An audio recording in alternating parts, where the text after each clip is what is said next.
This podcast is brought to you from our friends at Tincata Protective Fabrics, Emergency Networking, Magna Grip, and IFSTA.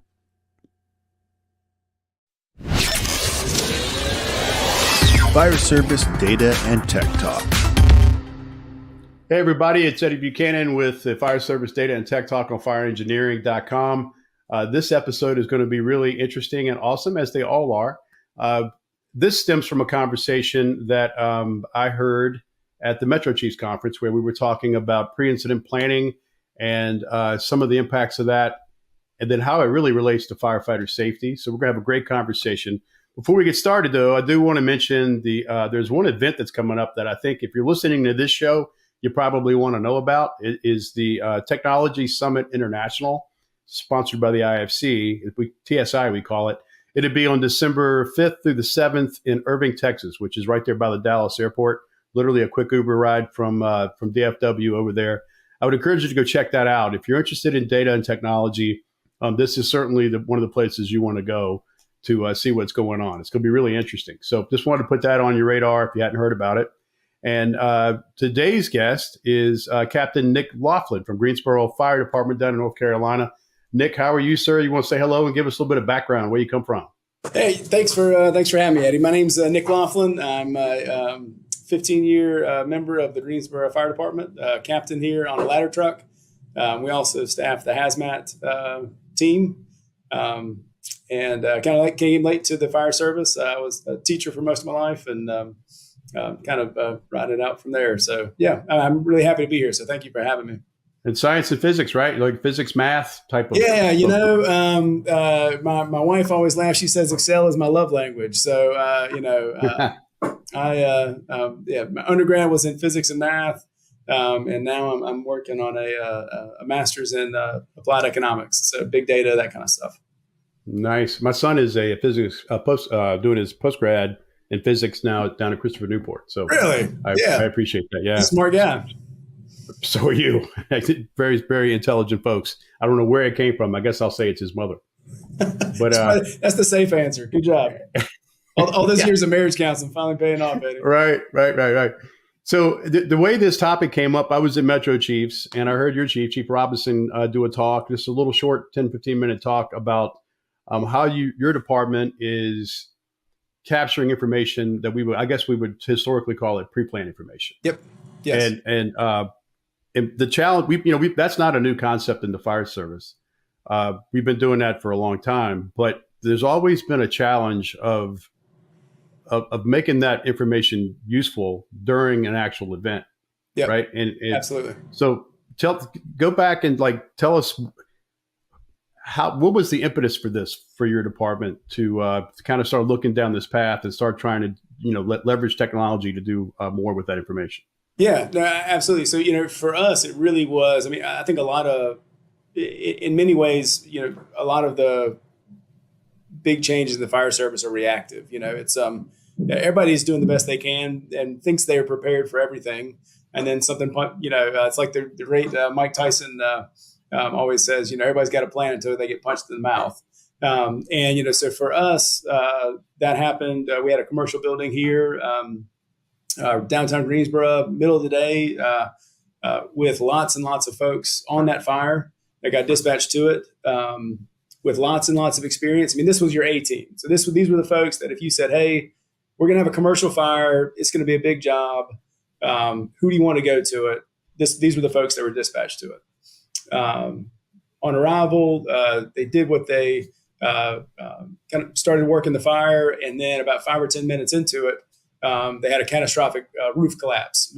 Essentially, the entire roof of the building, it was a heavyweight steel trusses, about 20 foot on center, 2x6s. It was like an old 1920s, pre-World War II construction. And during the dispatch, they forgot to tell us that what was on fire inside the building was a car on a lift. Inside we did not know that it had been retrofitted and turned into a garage. We did not know that there was a car on the lift that was what was on fire. And so in hindsight, there were a lot of things that had we known, we would have done something differently. But we ended up having, I believe it's 4 folks that were under the roof when it collapsed. Three of them were able to self-rescue. One of them was pulled out by the RIC team, had life-changing injuries as a result of that. And I think that all of us kind of came back and said, hey, this was the A team. And if they can get bit by this, really anybody that we have in this department can. And so how do we create a system, where in hindsight, I think everybody looked at that building and looked at the situations on arrival and said, hey, even the folks that were on dispatch, we would have done something different. We really don't understand why we did this thing, why we had the folks in where they were, if we had known what we know now. And so I think that it really kind of forced us into some heart-wrenching work as to figure out, like, hey, how do we not only collect information, but deliver it to folks who are going to go from eating a chicken Philly to making life-changing decisions, within 90 seconds, which was the situation that day. They were literally eating lunch. And the gentleman who had some life-changing injuries as a resort of it, he always laughs. He was like, man, I was having chicken Phillies 1 minute, and the next minute I had a roof laying on me. How do you set folks up for success in that environment? You guys have been working on this for a while too. When I was researching the topic, I actually found, I guess it was an EFO paper Chief Gossett had done. Yeah. Where he was researching what was available in the pre-planned space. Yeah. And I don't know what's the right term. Are we still using pre-plans? Every now and then things fall out of favor as to what you call it. But for us, we call it the GOVAP, the Greensboro Occupancy Vulnerability Assessment Program. I think that the OVAP was there, and we're not evidently we weren't too original, so we went with GOVAP. It was our version of the OVAP. I don't know what it does seem that there's just more interest on it these days. That there is more interest in. I think that especially now having the capacity inside of technology to gather and deliver, large chunks of data in, realistic ways and in useful ways, really has created, used to be for most folks, the pre-plan was a notebook that lived on the back of the truck. Everybody had their 3-ring binder. Officer gets it like this. Yeah. And we always laugh that, that really the test of a successful pre-planned program is, can that first due officer who's for most fire stations is going to have from tones to feet on the ground 4 or 5 minutes and all of that. I mean, it's really hard to describe to folks the chaos of that first due company officer. You just can't describe it to folks about how many decisions are happening and how many inputs are happening, you get dispatched and now you've got all these units pouring in on you. You've got you're making sure that the driver knows where he's going. You're figuring out where the hydrant is. Am I going to have enough water? Hey, what's my stretch going to be? Are the 2 guys in the back of the truck?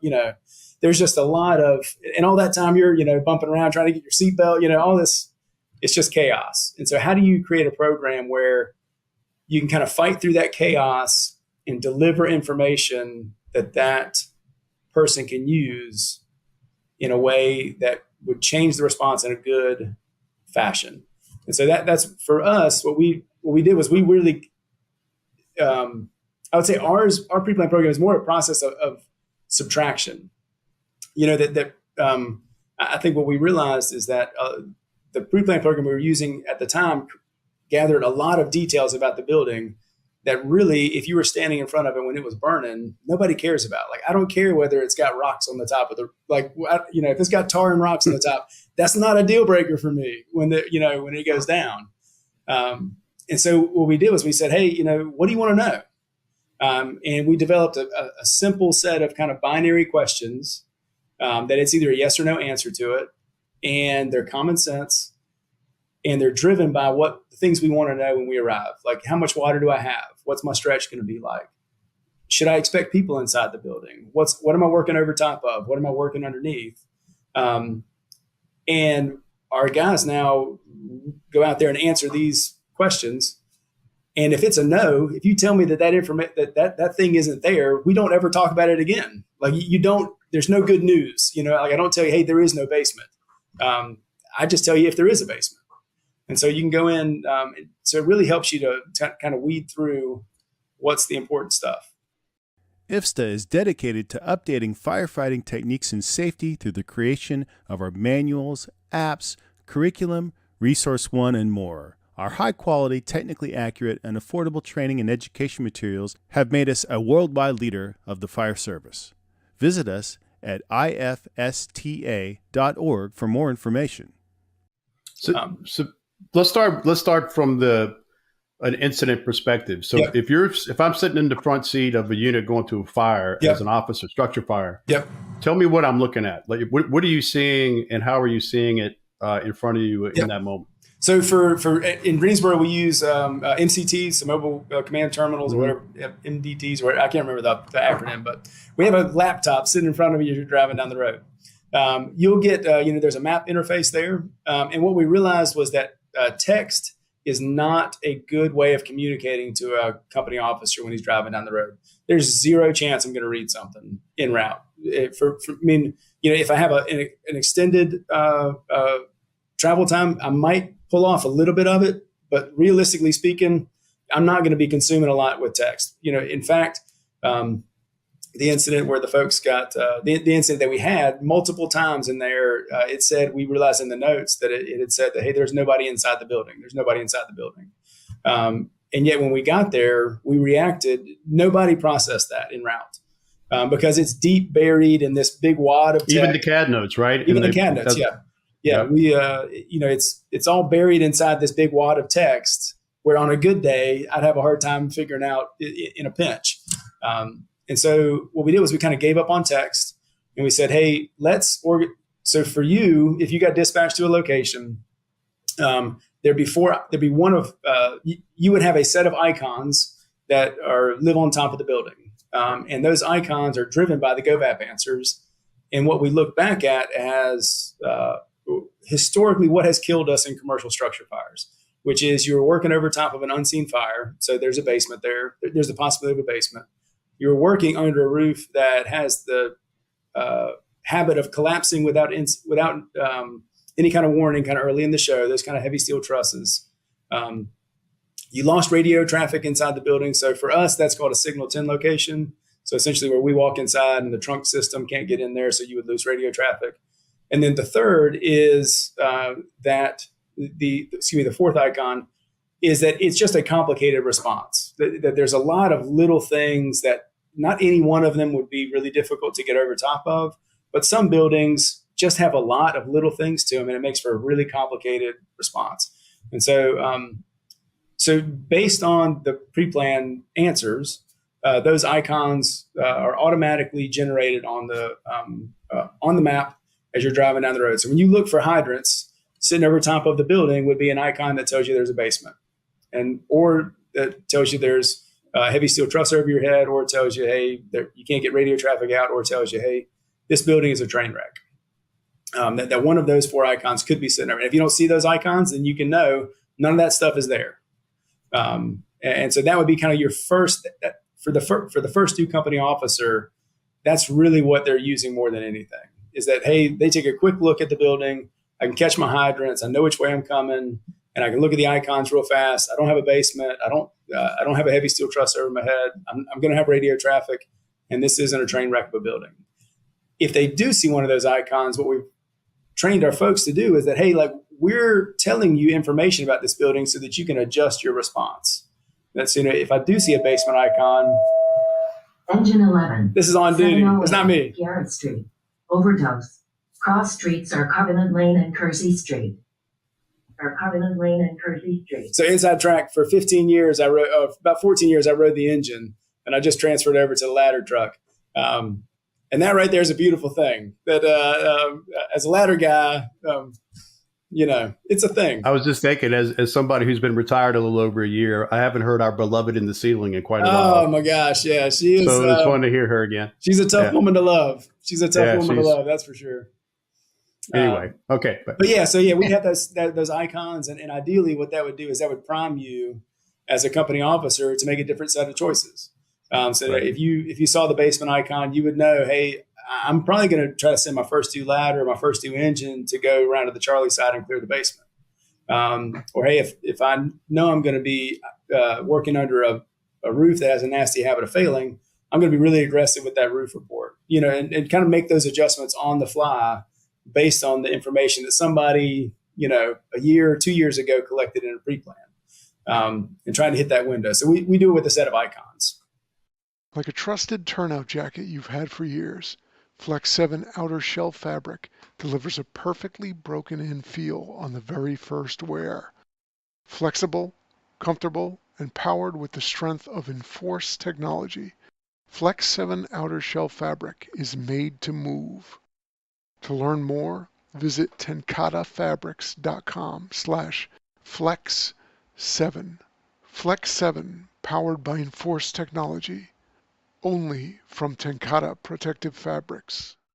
So you're giving a graphical representation and a geospatial representation, really, when you think about it, of a lot of information boiled down into like here's a big chunk of alert, right? Yep, absolutely. And so for the other companies that are heading down the road, for those second dues, companies, and for those battalion chiefs that are coming down the road, there is more detailed information in there. So all of the pre-planned notes that we collect are passed to the MCT. And so if you have time, you can dig in deeper past those icons into very specific things like how much hose do I need? How much water do I need? All that stuff is in there. But what we do is we just don't want to wash out the things that are going to kill you with a lot of the stuff that's not. And so that's why we kind of stuck with the icons for that. And so there's really kind of two users we concentrate on with our pre-plans. One is that first due company officer who's got to make split-second decisions with a lot of pressure and very little time. And then the second kind of user is that incident commander.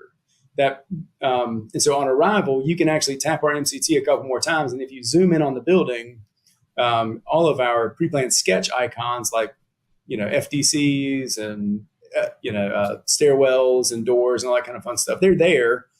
We just don't wash out the map with them on the map that you get at dispatch. But you can zoom in and they're all sitting there. That way, as an incident commander, I can see where my units are. I can see the building. I have all the sketch icons real time. And so I can see that, hey, there's a ladder company sitting right beside that door there.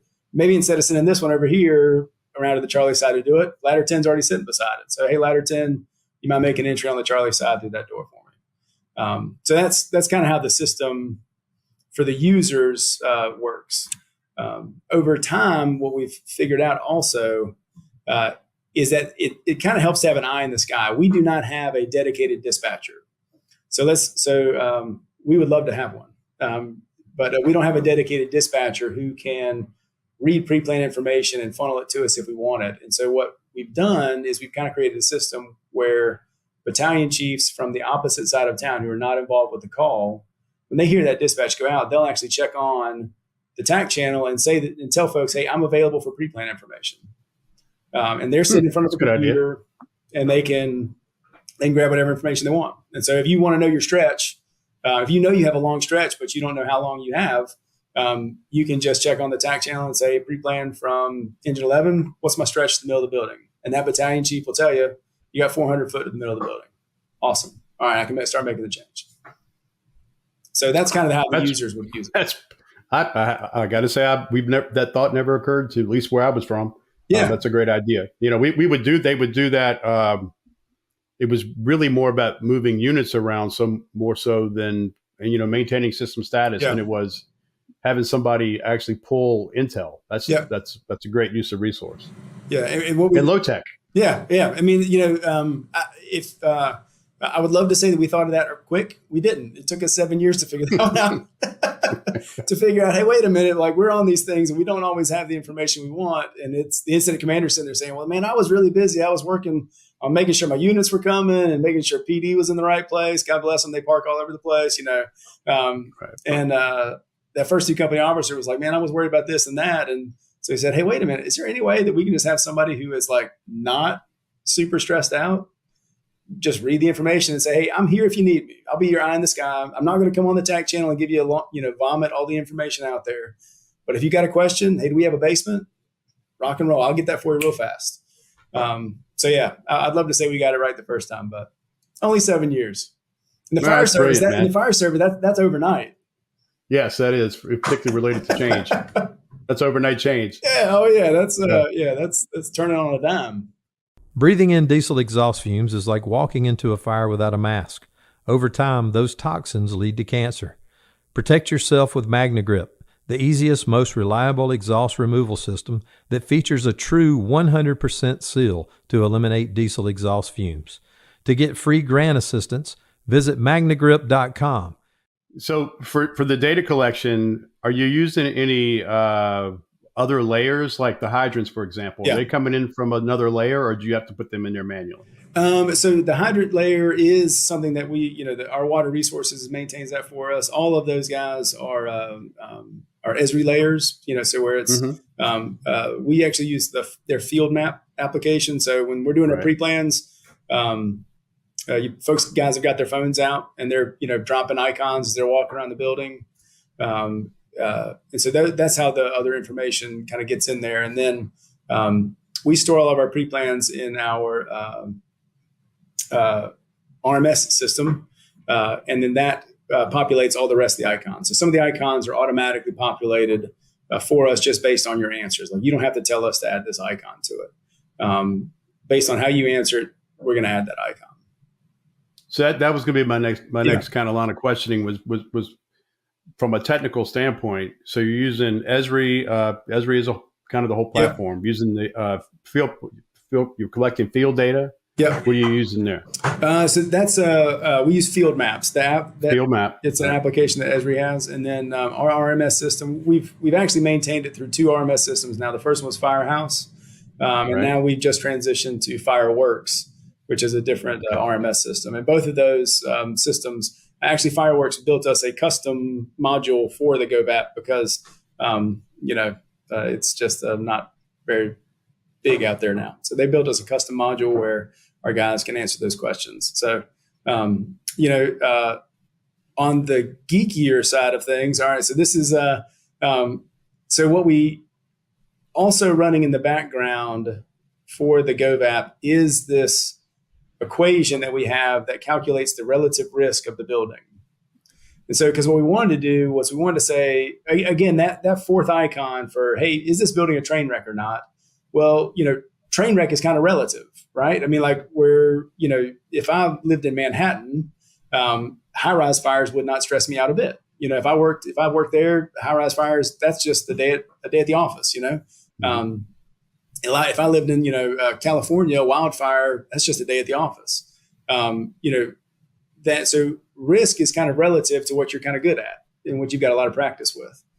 And so what we did was we kind of polled the group and we said, okay, based on these icons, based on our questions, like if you have enough water, you don't have enough hose, that kind of, and we, again, having the math background and a little bit of physics background, we created an equation that creates like a relative risk score. And some things make everything better. Some things make everything worse. Some things make things incrementally better. So if you have an alarm system, that reduces, but yeah, so there's nerd out. If you want to nerd out, this is a place to do it. All right, if we're going to nerd out, here we go. This is the show. So it's really just algebra, right? And so some things make everything systemically worse, right? So if I don't have enough water, everything about the fire gets worse. If I have to extend lines, everything about the fire gets worse. Some things make everything, and in math, in an equation, that's multiplication. Right. So if I multiply something by a number, everything else in that equation gets bigger. Some things make everything better. And so alarm systems and sprinkler systems, right? If I have water on the fire before I even get there, that makes everything better. That's division. Right. And then some things are kind of incrementally better or worse. And so like if I have, let's say I do have a basement. Let's say I do have a jacked up, let's say I do have a flat roof or some type of roof structure I'm worried about. That doesn't make everything worse, but it's something I got to deal with, right? So that's kind of like things that make things incrementally worse. And so incrementally worse in math is addition. And so if you put those three things together, multiplication, division, and addition, you get an equation that creates this relative risk score. And it's actually something that we've seen over time works really well, because what it will do is essentially it will tell you two buildings sitting side by side. You answer the questions for building A this way, you answer questions for building B this way. They could look exactly the same from the outside, but based on that score, I could tell you, hey, building B is way more complicated than building A is, because, and I can put a number to that. And so that's kind of on the back end of it.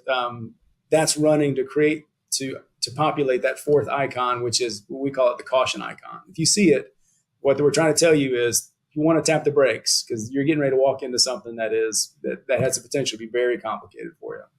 So you're using that same philosophy of there is no good news, right? So if there's no icon, all is good. There's no icon, all is good. But if there's an icon there, hello, pay attention. Exactly. Yeah. Seconds count when responding to an emergency. Minutes saved count when documenting your day. Emergency Networking makes records management easier and faster with its fire and EMS solution. User-friendly, complete online and offline functionality, highly customizable, all at an affordable price. For more information, please visit emergencynetworking.com. Yeah, I think any time somebody starts something like this, you have no idea how it's going to run out. I mean, like, everybody's got a great plan on the front end of it, and then when you hit play on it, you just got to see. And I think what has been really fun to see is that when you make it about what we do, about stretching lines and about water and about roofs and about basements and about taking care of each other, that, hey, me doing the pre-plan today is going to have the potential to save somebody, one of my buddies, 2 or 3 years down the road. I think it gets us out of the pencil whipping world. I mean, a lot of, I think if we're honest, a lot of the world that we can live in can sometimes seem like pencil whipping in the fire service. It's like, I'm finished fixing these reports and all this. What does it matter? Right. But I think making it about what we do and making it about keeping each other safe and doing a good job when we can come off the truck, that folks, we saw, we're like the fire department everywhere, right? The saying right now, I have a buddy around here that his saying was, you give a firefighter $100 bill and he complains because it's wrinkly. My hunch is that's actually not, happened once. I've seen that happen. That was actually a thing. Yeah. My guess is that's probably not. I know that guy. Yeah.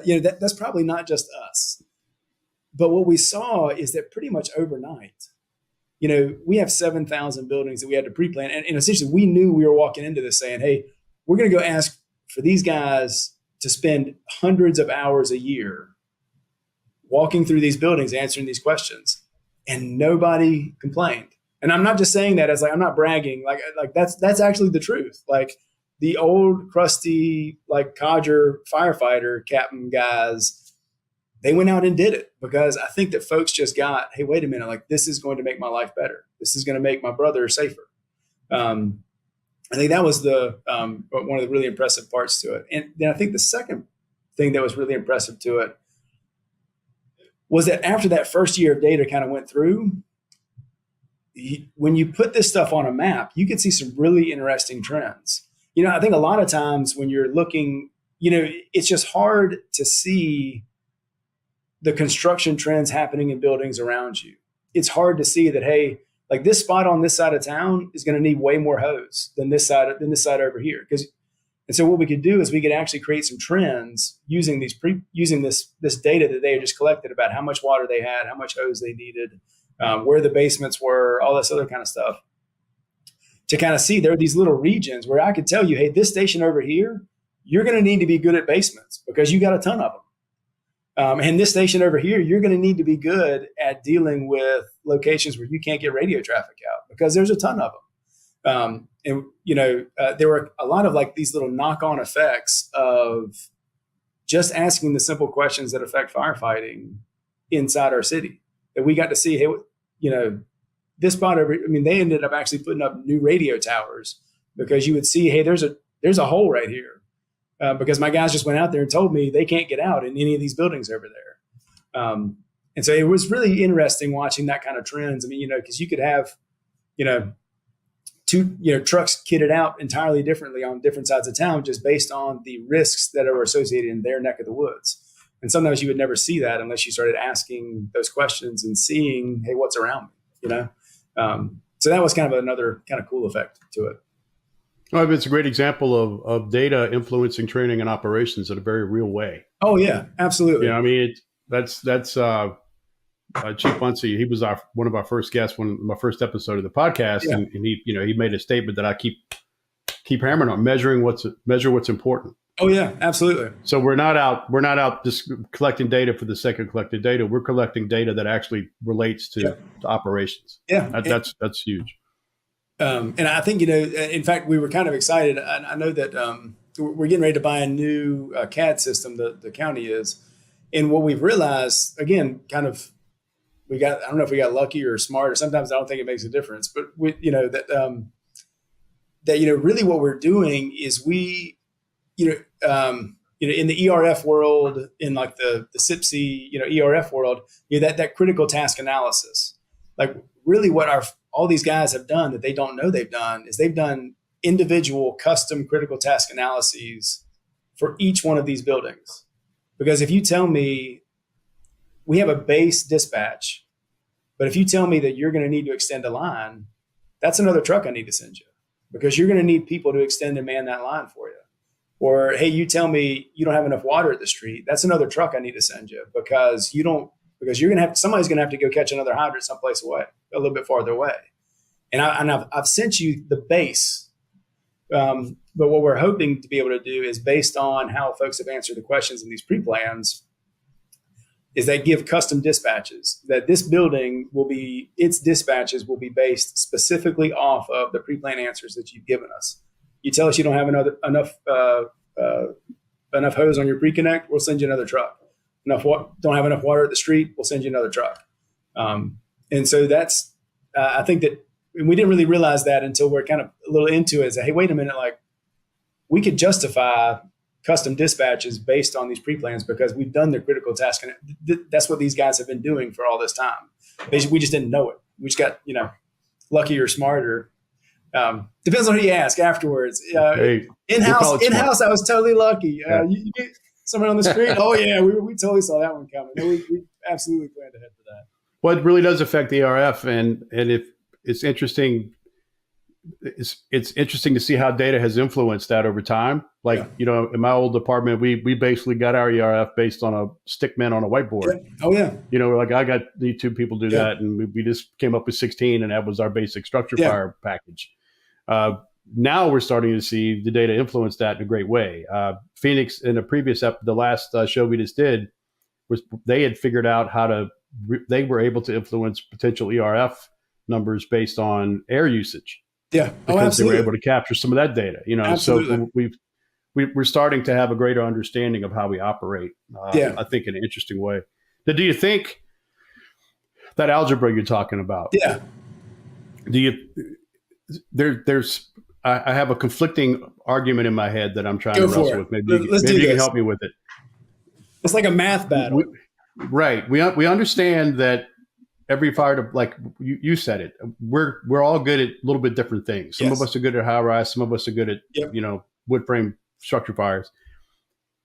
But yet is there a way to use that algorithm to articulate risk in a way that could be somewhat standardized? Like, could that be applied in a broad scale? Yeah. The risk measure you're using. I think that the method that we developed yes. I think the specifics of the numbers, probably not. Right. I mean, because really what it was you had a lot of folks that sat around the table and said, okay, what's important for you to know? Well, it's important for me to know this, and this. And so we came up with a category of, hey, here's all the information that we want to know. Here's everything that's going to make it better or worse for us. And then we went back through it and we said, okay, is this a systemic risk? Is this a systemic thing? Is it going to make everything else harder about this? Or is this an incremental thing? And then we went back through it and we categorized them as incrementally better. Would make things incrementally worse, or make things systemically worse, or make things systemically better. And based on those answers, we kind of came up with that algorithm. So I think the process of developing the algorithm, I think, is universal. I think everybody could come up real fast. I could go to any department in any city in the country, and we could sit down and have about a 30-minute conversation. I could come up with their version of the equation. And it would do almost the exact same thing that ours does, except it would be based on what they're good at, as opposed to based on what I'm good at. Like I said, for us, a high rise makes things systemically harder, because I got to truck things up all that kind of fun stuff. So I would say for, again, the examples like the Phoenixes and the Chicagos and the New Yorks of the world, folks are doing high rises every day. That's probably not going to stress them out. That's just normal operations. So I think that, I don't know. I'd love a chance to try it. See if you can find some volunteers. I'll come and hang out with them, and we'll make the equation for them. The timing is interesting because there's a lot of movement in the fire service on a national level. We're starting to see like the final drafts of NFPA 1022, which is the standard for fire data analysts. Yeah. Right. So that's we're starting to kind of formalize how to put these things together, and then with NARIS under development, and that brings with it a new data standard. Throw in the accreditation system, with CPSE, and is there a common way to articulate risk? And then how could that risk be leveraged in predictive analytics that's where my brain would go. If I could take digital twins, and I'm a big fan of data beyond the air brake. It's one of the things I've really been kind of beating on lately, because all this data exists. It's just in different places that don't talk to anything. If we could find out a way to collect that data as well, we can start to really do some interesting simulations. Yeah. But we've got to, all these problems have to be solved first. And that's what caught my eye or my ear, I guess, when I was listening to your chief talk about it at Metro. I was like, they found a way to articulate risk in a, something that's a little bit less subjective than just what you think it. Well, I think that building's dangerous. Yes. Yeah, which that's most actually quantify it. Yeah. I think that now that you're talking about the how could you like kind of play it out? My guess would be is that, like I said, the UK did a study. Basically, they looked at all the different departments in the United Kingdom, and what they would do is they would essentially kind of classify the department. And so, like London is like a metro, large metropolitan fire department. And then they would have like kind of smaller cities, and they would kind of like group them into like types of departments. And so you kind of have like a set of categories. My guess would be is that if you took a metropolitan, for us, we're about 330,000 people in the city of Greensboro. 25, 26. I hope my chief's not listening to this because I don't remember the exact number of stations we have. That my guess is that you could take in a kind of a suburban environment, and you could take what we're asking and go to one of our sister cities like a Raleigh, North Carolina, very similar, a little bit bigger, and it would play just fine. Charlotte, North Carolina, very similar, play just fine. And so my hunch would be is that if you kind of came up with some categories for these, then it probably would transfer very easily between departments. Right. It probably would transfer very easily through it. I think the other part that I think is that we learned kind of through the process was that really what you want folks to be using a system that they intuitively understand. Because if you're going to get buy-in on the line when they're doing these tours, if they're collecting a lot of information that they know intuitively doesn't pass the smell test, why am I sitting here all day long collecting this information? You're going to get garbage in, garbage out.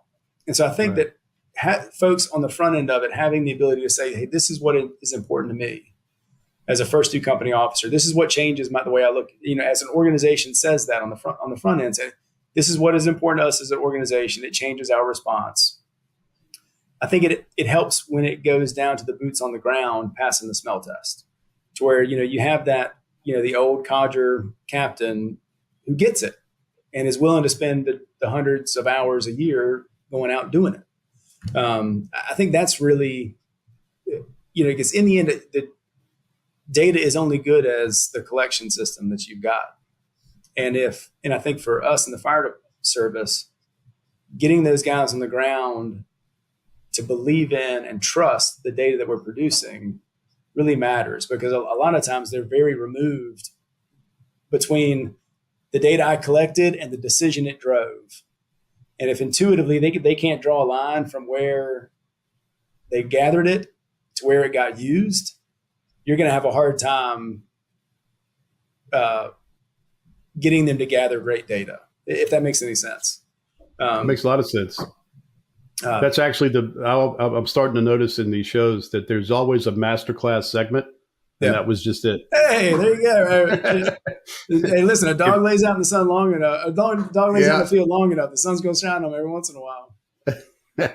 That's a key point to make, that the data collection from the field perspective, you have to understand the decision that it drove. Yeah. I think that's a huge point. Yeah. It only took me 8 years to figure that out. So I'm not the fastest. Man. I'm not the fastest guy in the world. Yeah. So that's, and you it's an interesting concept also, that I've heard of some of the comments that you hear in the data world, or that firefighters don't like data. We don't like to collect data. Yeah. That we're just generally bad at it. But that seems to be contrary to your experience, right?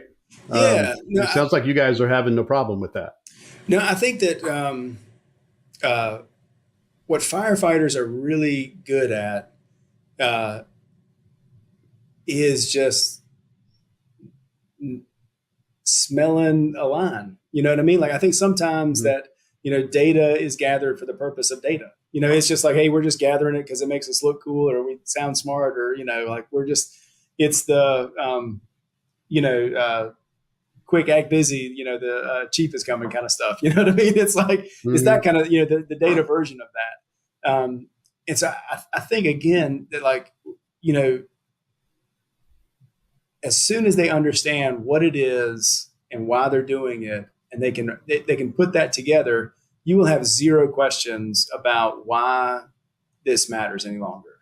Like, nobody argues about why it matters to get out of the house fast.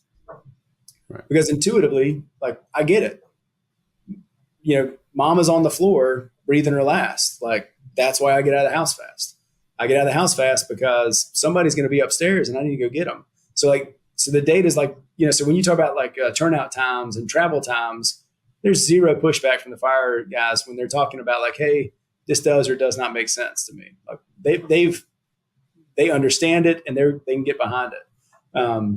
I think that the work of, folks like you and me, who are the geeks and who are the data guys, is to listen to those line guys and say, hey, and then to spend the time,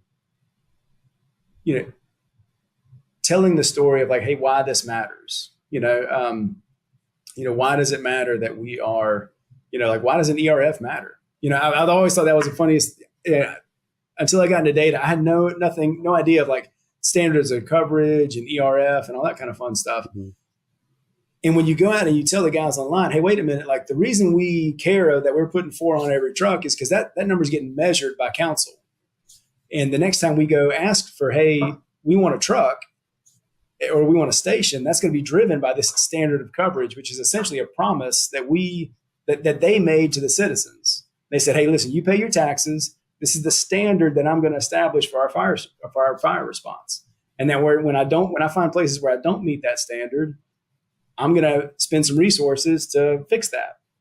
And so when they start to understand, oh, wait a minute, the reason that I put 4 on the truck is so that I can get my folks there, and so we can measure this stuff because there is a standard of cover. Like, when they start to see that, hey, that's how new stations pop up. That's how new rigs get bought. That's how, we put more bodies on the truck. We're lucky enough here to be able to follow the NFPA recommendations and have 4 on the 4 and 4 on our engines and ladder companies. That's how that stuff happens. That is data, and that's data making their lives better. So I think for us, firefighters are fine with data. They just don't like,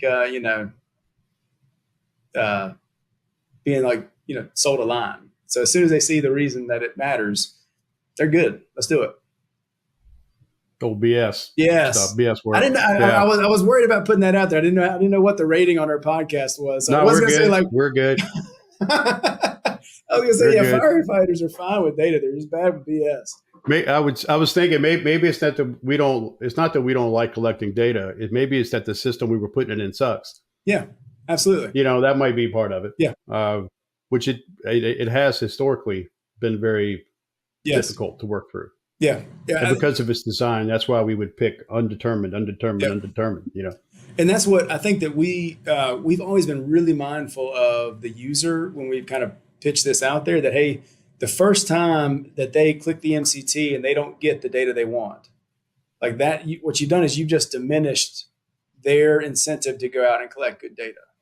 Like the first time that it doesn't pay off for them, you're tearing them down. And so there's been times where we've had things that we wanted to do and wanted to release, but we said, hey, listen, until it's bulletproof, let's not put it out there, because, integrity, like the integrity of the system is a perishable good.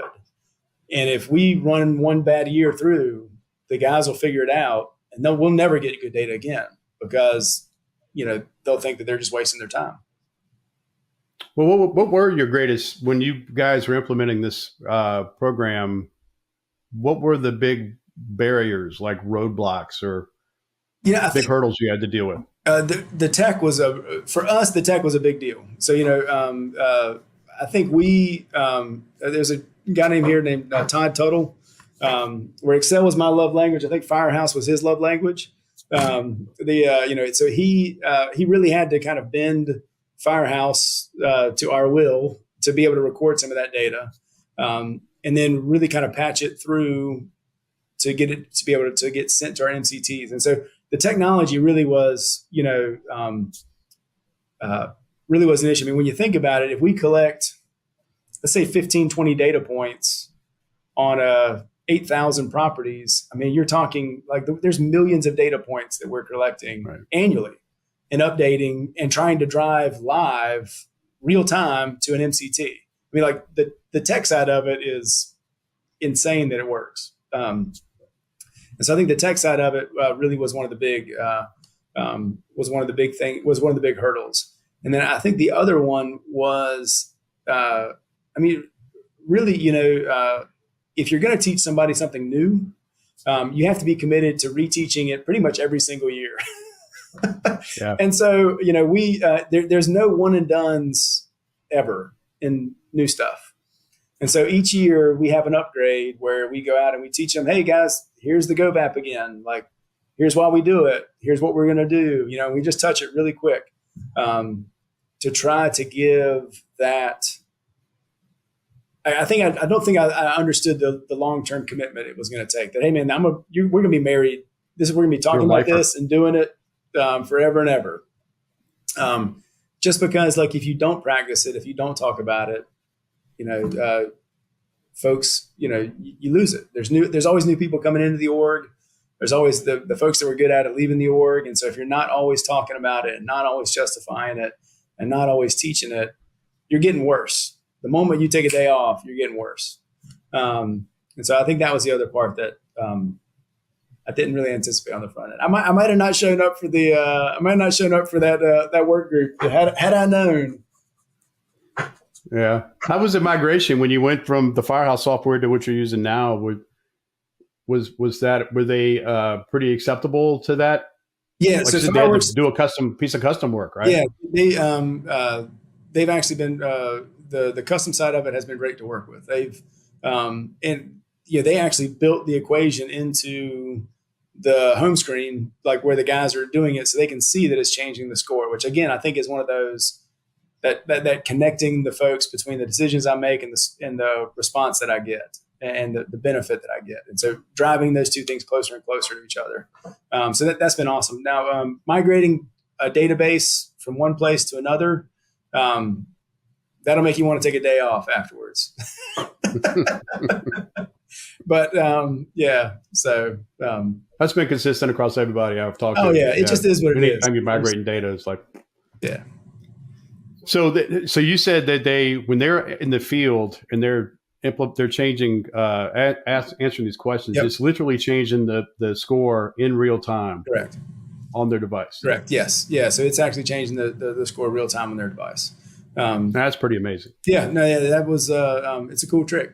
It's a very cool trick. And so, and when they're, additionally, it's driving the icons too. And so, like, if for one reason or another you go back out there and let's say a new occupancy moved in and changed some stuff that happened inside of that building, and now it gets scored higher, you might go from not having a caution icon to having a caution icon, just based on the new set of answers that you're giving. Or like, if they put in and so it's that real-time nature to it, I think was another one of those things we're driving that work to benefit, making that distance as short as humanly possible, that real-time nature to it. We have guys test it out. You mean how firefighters are. They come back in and I'm going to drive. Yeah. We had they push the basement button and then they'd run out to the truck and see if the icon had popped up. And it would be there. And they were like, oh, yeah, man, this thing is good to go. That's pretty cool. I was going to ask, so I could get on the rig, and as I'm pulling away, I'm seeing the work. Yeah, you're seeing the work you just did. Right in front of me. Yeah, which that was that's really good. That was pretty strong. That's amazing. The good grief. That's on a whole lot of levels, from the cultural aspects. Yeah. I mean, from the data aspects, the tech aspects. I think that's one of the themes I've heard from talking to a lot of people in the field now, is that anytime you're working with a new vendor that's going to do some sort of platform, particularly data-driven platform, I think it's important to understand that initially when you're having those initial discussions is to talk about the custom work you might need. Yeah. That needs to be part of the build and incorporated in that. And kind of don't take no for an answer, I think is an important thing. Yeah. I think that having that kind of process thought out on the front end is a really big deal. Like learning, telling your vendors those kind of changes on the fly on the back end, which they were very upfront. Like, hey, we have this go back program. Your system is going to have to maintain this, and this is how we want it to get maintained. And so that was what we told them on the front end of it. I think if we had sprung that on them, week 2 of the development, like, hey, oh, by the way, we got this thing over here that you guys need to, figure out. But I think from a vendor standpoint, if I were somebody like in, like the firehouses, the fireworks, the Deckens, or those of the world, asking those questions like, hey, what's different about you than other departments? Or, hey, what's, and trying to figure out, what's unique to these folks. I think what's funny is I think I underestimated how married you are to a vendor.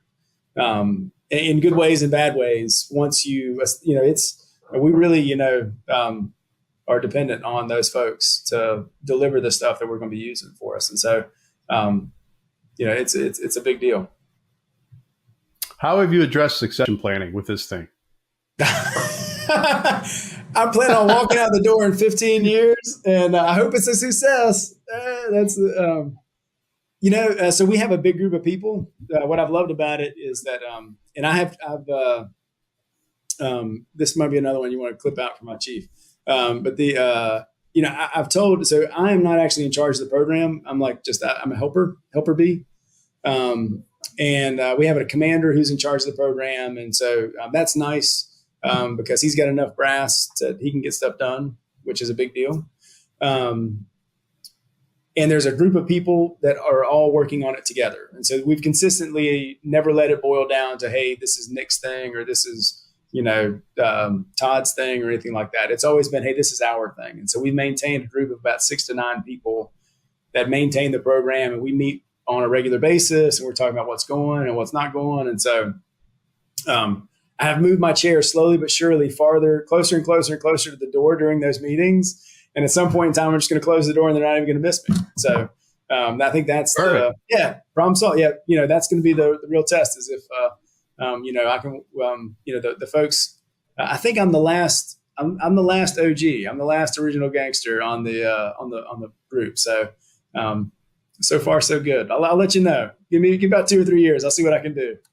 Well, that's one of the big challenges I see pretty common across the fire service as a whole is you have a really good informed data person working on a project. They get really good at it, and then they get transferred. Yes.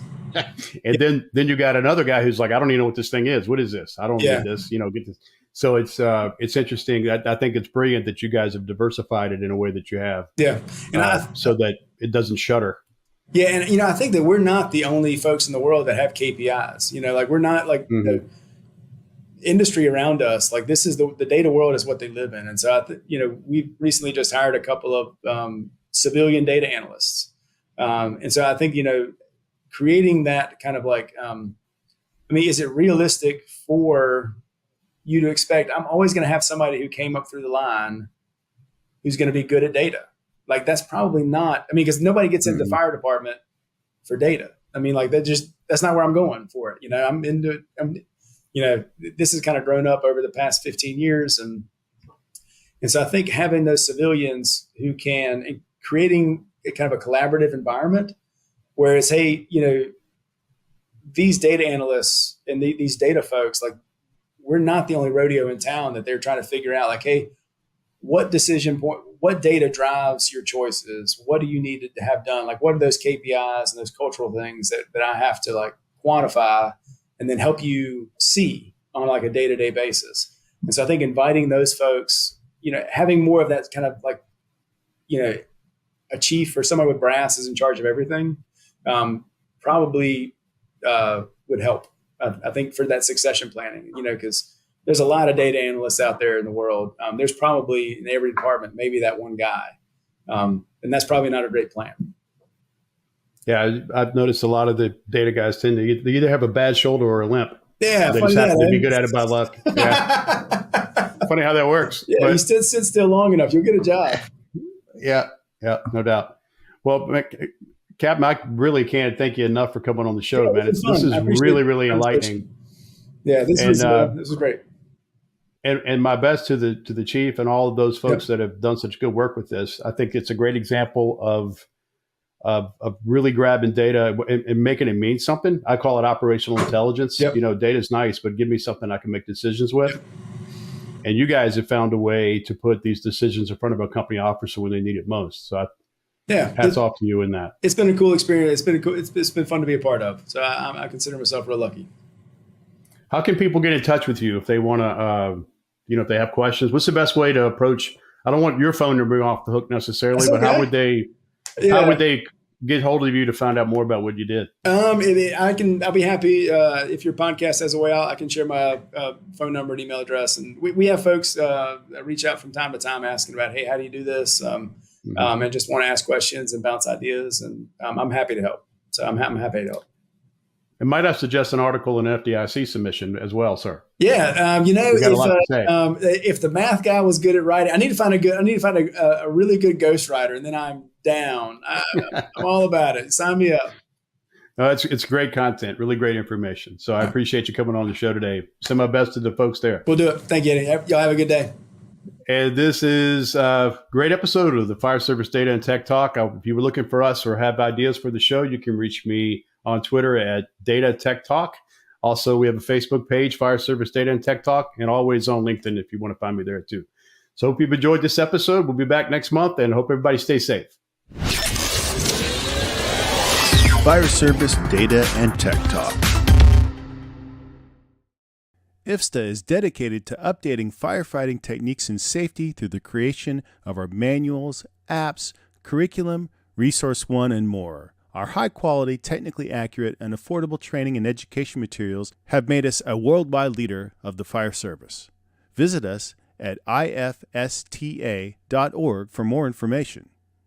Like a trusted turnout jacket you've had for years, Flex 7 outer shell fabric delivers a perfectly broken-in feel on the very first wear. Flexible, comfortable, and powered with the strength of Enforce technology, Flex 7 outer shell fabric is made to move. To learn more, visit tenkatafabrics.com/flex7. Flex 7, powered by Enforce technology, only from Tenkata Protective Fabrics. Breathing in diesel exhaust fumes is like walking into a fire without a mask. Over time, those toxins lead to cancer. Protect yourself with MagnaGrip, the easiest, most reliable exhaust removal system that features a true 100% seal to eliminate diesel exhaust fumes. To get free grant assistance, visit magnagrip.com. Seconds count when responding to an emergency. Minutes save count when documenting your day. Emergency Networking makes records management easier and faster with its Fire and EMS solution. User-friendly, complete online and offline functionality, highly customizable, all at an affordable price. For more information, please visit emergencynetworking.com.